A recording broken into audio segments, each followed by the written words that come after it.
नमस्कार, आप देख रहे हैं लाइव सीभर। रीगा चीनी मिल के सीएमडी ओम प्रकाश धानुका ने वीडियो कॉन्फ्रेंसिंग के माध्यम से पत्रकारों को जानकारी देते हुए कहा कि 1 रुपये में बेच देंगे रीगा चीनी मिल। धानुका कहते हैं बस चीनी मिल को कोई चला ले, किसानों का बकाया भुगतान, वर्करों का भुगतान, बैंकों का भुगतान करना होगा। झूठा आरोप लगाकर दिया गया है एफआईआर, यदि हम जेल गए तो सबके चिट्ठी खोल देंगे। मंत्री से लेकर संतरी तक का चीनी मिल के सीएमडी ओम प्रकाश धानुका ने वीडियो कॉन्फ्रेंसिंग के माध्यम से पत्रकारों को जानकारी देते हुए कहा है। आप भी सुनिए। मित्रों नमस्कार, राधे राधे। आप सबके मार्फत से मैं आदरणीय प्रधानमंत्री, गृह मंत्री, फाइनेंस मिनिस्टर, स्टेट गवर्नमेंट के चीफ मुख्यमंत्री, फाइनेंस मिनिस्टर और अन्य सरकारी ऑफिसर्स का, हमारे सीतामढ़ी के डीएम साहब का और हमारे सीतामढ़ी, शिवहर और मुजफ्फरपुर की रहने वाली जनता का ध्यान आकर्षित करना चाहता हूँ। उनसे अपील करता हूँ कि इन 3 जिलों की एकमात्र फैक्ट्री रीगा चीनी मिल, जिसके साथ में डिस्टिलरी भी है, फर्टिलाइज़र भी है और छोटा पावर प्लांट भी है, उसको बचाया जाए। ये फैक्ट्री 70 साल से हम लोगों के पास है और ईश्वर की कृपा से उन्नति करती रही है। विगत 5 सालों से इसमें बहुत विषमताएँ आ गई। नेचुरल कैलेमिटीज़ के कारण से, चीनी के भाव गिरने के कारण से, लेबर की प्रॉब्लम से, गन्ने की वैरायटी चेंज नहीं होने की वजह से, इन सब कारणों से कंपनी रुग्ण होती जा रही है। कंपनी को बचाने के लिए हम लोगों ने भरसक प्रयास किए हैं। लास्ट 8 साल में 30 करोड़ रुपए का इन्वेस्टमेंट किया है अपने पास से। अब मेरे पास अपना पर्सनल कोई भी फाइनेंस बचा नहीं है। हम लोगों ने विगत 10 सालों में करीब 52 करोड़ का कैपिटल इन्वेस्टमेंट भी किया है। 65 करोड़ के लोन रिफंड कर दिए और 30 करोड़ रुपए का हमको रिपेयरिंग का कॉस्ट एक्स्ट्रा पड़ा बिकॉज ऑफ फलेन, पुलैम साइक्लोन, हुडहुड साइक्लोन, अर्थक्वेक 13, 14 और 15, फिर 15, 16 में का नाम 17 में फिर हैवी फ्लड। इन सब कारणों से काफ़ी नुकसान हुआ, मशीनरी का भी, बिल्डिंग्स का भी। 2 हम लोग इंश्योर्ड थे, बट इंश्योरेंस से पार्ट पैसा मिला और फैक्ट्री चलाने के लिए, फैक्ट्री को वापस लाइन पर लाने के लिए हमको रिपेयरिंग, मेंटेनेंस में सबका खर्चा करना पड़ा।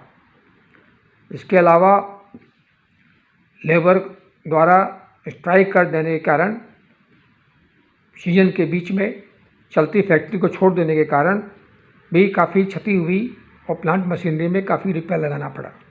विगत बरस ही हमने 12 करोड़ रुपया फिर लगाया है। अब हमारी क्षमता और कहीं से भी रुपया लगाने की नहीं है। बैंक ने भी हमें एनपीए कर दिया है और अब कहीं से भी पैसे की उम्मीद नहीं है।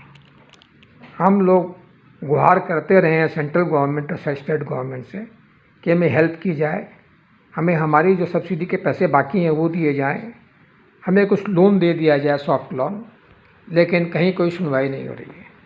सेंट्रल गवर्नमेंट ने भी जो भी स्कीमें अनाउंस की और हमारे धरना देने के बाद 25,000 गृहों को लेके हम दिल्ली गए थे, उसका प्रतिवेदन देने के बाद में सेंट्रल गवर्नमेंट ने बहुत सी रिलीफ की स्कीमें अनाउंस की, लेकिन उस स्कीम का कोई भी हम लोगों को कोई लाभ नहीं मिला, केवल एक बफर स्टॉक के अलावा। कोई भी कमज़ोर फैक्ट्री, चाहे वो तमिलनाडु की हो, आंध्रा की हो, सिंबोली जैसी यूपी की फैक्ट्री हो, चाहे बिहार की हमारी फैक्ट्री हो, सासा मूसा हो, इन सबको बिहार ये गवर्नमेंट सेंट्रल गवर्नमेंट की स्कीम का न तो सब्सिडी मिल पाई न सॉफ्ट लोन मिल पाया,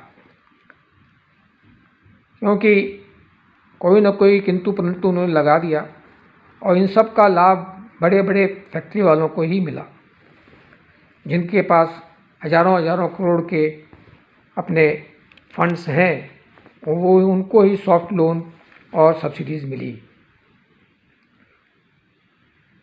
स्टेट गवर्नमेंट द्वारा भी कोई हेल्प नहीं की गई। बराबर 6 साल से हम लोग गुहार करते रहे कि इन फ्लड पे, तूफ़ान पे, अर्थक्वेक का हमारी स्कीम, हमारे पत्रों पर कार्रवाई ज़रूर हुई, इंक्वायरी भी हुई, लेकिन सब इंक्वायरी बन के फाइल में रह गई। कोई भी हमें बचाने के लिए सामने नहीं आया। अभी बाध्य होकर फाइनेंस की अनअवेलेबिलिटी के कारण हम लोगों ने सरकार को क्लोजर नोटिस दी है, उनसे क्लोजर के लिए सहमति मांगी है। एज पर द लॉ सरकार की एक टीम लेबर डिपार्टमेंट की आई और बहुत सहानुभूतिपूर्व बात की, लेकिन एक तरफ सरकार का एक डिपार्टमेंट मिल चालू रखने की बात करता है, लेबर डिपार्टमेंट के लोग उसको चालू करने की बात करते हैं। दूसरी तरफ केन डिपार्टमेंट एक झूठी FIR मुझ पर कर फैक्ट्री को न चलने की तरफ दिशा में ले आ रहे हैं। हम लोग KCC लिमिट लिए हैं और KCC लिमिट हमारी अपनी जिम्मेवारी है, ये हम हमेशा डिक्लेयर करते रहे हैं। हमारी जितनी बैलेंस शीट है उसमें डिक्लेयर्ड है। हम लोगों ने गवर्नमेंट को भी चिट्ठी दी है, असेंबली में क्वेश्चन के आंसर में भी बताया है, लेकिन फिर भी हम पर FIR की गई कि हमने किसानों के साथ धोखाधड़ी की है। इन सब हालतों में मैं आप लोगों से अनुरोध करता हूँ कि मेरी अपील सीतामढ़ी, शिवहर और मुजफ्फरपुर की जनता, किसानों तक पहुँचाई जाए, मुख्यमंत्री और प्रधानमंत्री तक पहुँचाई जाए कि किसी तरह से भी इस फैक्ट्री को बचा लें। इस फैक्ट्री को मैंने अपने 53 साल जीवन के दिए हैं और मैं नहीं चाहता कि ये फैक्ट्री बंद हो जाए किसी रकम से भी।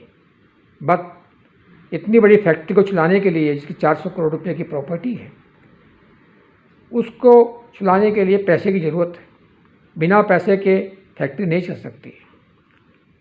हमारी फैक्ट्री पूर्ण रूप से तैयार है, रिपेयरिंग मेंटेनेंस सब करके तैयार है और जिस दिन चाहे उस दिन चालू की जा सकती है, लेकिन सब चीज़ के लिए पैसे चाहिए।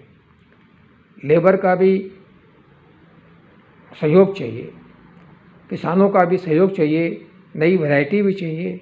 ये सब हो तो ये फैक्ट्री खड़ी हो सकती है। इसको खड़ी करने के लिए जैसे भी जो सरकार करे, किसी और को लाए, किसी भी मैनेजमेंट को दे, इसको कोऑपरेटिव बना दे।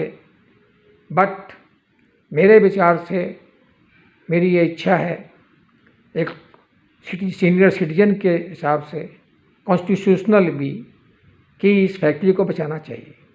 जो आपदाएं इस फैक्ट्री ने झेली है उसमें अपने सरकार को, बोथ सेंट्रल और स्टेट गवर्नमेंट की ड्यूटी बनती है एज पर द कॉन्स्टिट्यूशन कि हेल्प करें और इसको बचाएं।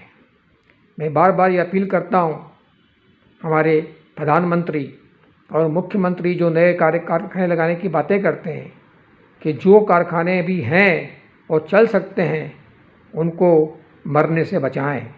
धन्यवाद। जय हिंद।